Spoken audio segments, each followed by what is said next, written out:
ಹಿಂದೆ ಜನರು ಅಮೃತಮಯವಾಗಿದ್ದರು. ಯಾತಕ್ಕೆ? ಬೆಣ್ಣೆ ತಿಂತಿದ್ರು. ಆದರೆ ಈಗ ವಿಕೃತಮಯವಾಗಿದ್ದಾರೆ. ಬೆಣ್ಣೆ ತಿನ್ನಯ್ಯ, ಮೊಸರು ತಿನ್ನಯ್ಯ, ಹಾಲು ಕುಡಿಯಯ್ಯ ಅಂದ್ರೆ ವಾಕರಿಕೆ ಬರ್ತದೆ ಅಂತ ಹೇಳ್ತಾರೆ. ಅದು ಒಂದು ಹಾದಿ ಬೀದಿಯಲ್ಲಿ ಮಾತ್ರ ಗೊಚ್ಚ ತಿಂತಾರೆ.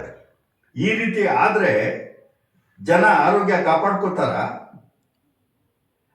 ಮತ್ತೆ ಭಾರತ ವಿಶ್ವಗುರು ಆಗ್ಬಿಟ್ಟಿದೆ, ವಿಷಗುರು ಆಗ್ಬಿಟ್ಟಿದೆ ಅಂತ ಪ್ರಪಂಚದಲ್ಲಿ ಹೇಳ್ತಾರೆ. ಮೊದಲು ನೀವು ಎಲ್ಲವನ್ನು ಸರಿಯಾಗಿ ಕಲಿತುಕೊಳ್ಳಿ. ವಿಶ್ವಗುರುವಿನಿಂದ ನಾವು ಯಾವುದು ಕಲಿಬೇಕಾಗಿಲ್ಲ. ಇವರೇ ನಮ್ಮ ವಿಶ್ವಗುರು.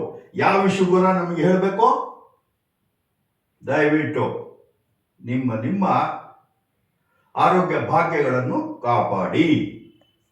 ಇದು ಬೆಣ್ಣೆ ಹೆಂಗೆ ಕಾಯಿಸೋದು ಅಂತ ಎಲ್ಲ ಸಾಮಾನು ಇಟ್ಟಿದ್ದೀನಿ, ನೀವು ತಿಳ್ಕೊಳ್ಳಿ. ನನ್ನ ತಾಯಿ ಯಾವ ರೀತಿ ಮಾಡ್ತಿದ್ರು ಅದನ್ನು ಆ ಥರ ಅಂದಾಜ್ ಮೇಲೆ ನಾ ಮಾಡ್ತಾ ಇದ್ದೀನಿ. ಧನ್ಯವಾದಗಳು.